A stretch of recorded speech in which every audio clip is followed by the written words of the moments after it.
One of the major news events of 1983 was the American invasion of Grenada, a little island with 110,000 inhabitants, and its radio station, Radio Free Grenada. Sometime before the American invasion, Swedish radio journalist Thomas Gilling visited Radio Free Grenada and talked with disc jockey Harold Piese. Entertaining. Educating. RFG. What I can say is that it's a popular revolution. I'm convinced that it has the massive support of the Grenadian people. I don't think there's any question about that. Since March 13th, 1979, we have more programs on the air, more programs that sort of identify with the type of struggle that Grenada is in at the moment.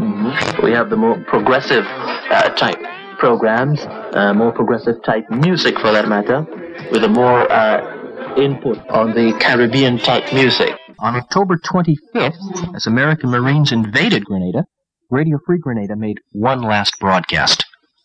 All Grenadians are asked to report immediately to our respective militia bases.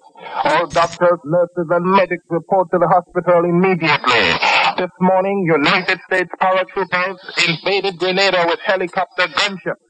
United States paratroopers have invaded Grenada with helicopter gunships. Grenadians, stand and fight. Now is the time when you've been called upon to come together, unite, and fight to defend our sovereignty, our homeland, our revolution. United States paratroopers have invaded Grenada with helicopter gunships. The Grenadians are asked to block all roads and obstruct the enemy's progress. Grenadians are asked to block all roads and obstruct the enemy's progress. The last broadcast from Radio Free Grenada. The invading Americans destroyed the studios and transmitters of the station, broadcasting at the same time from their own station, Spice Island Radio, operating on 1580 kilohertz from a mobile transmitter on one of the U.S. Navy ships. People of Grenada, U.S. forces have intervened in Grenada at the request of your Caribbean neighbors in order to protect American citizens and other foreign nationals while they were being evacuated from the island.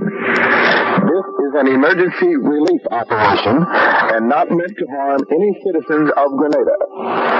Please cooperate by staying indoors and tuning your radio to 1580 for further information and guidance.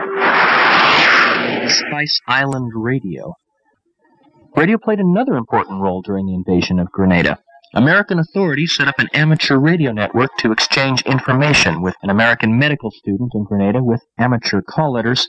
Other communication was carried out by the Eastern Region International Traffic and Assistance Net. The American military presence has been increasing in Honduras, where the United States has been actively supporting the anti-Nicaraguan Contras.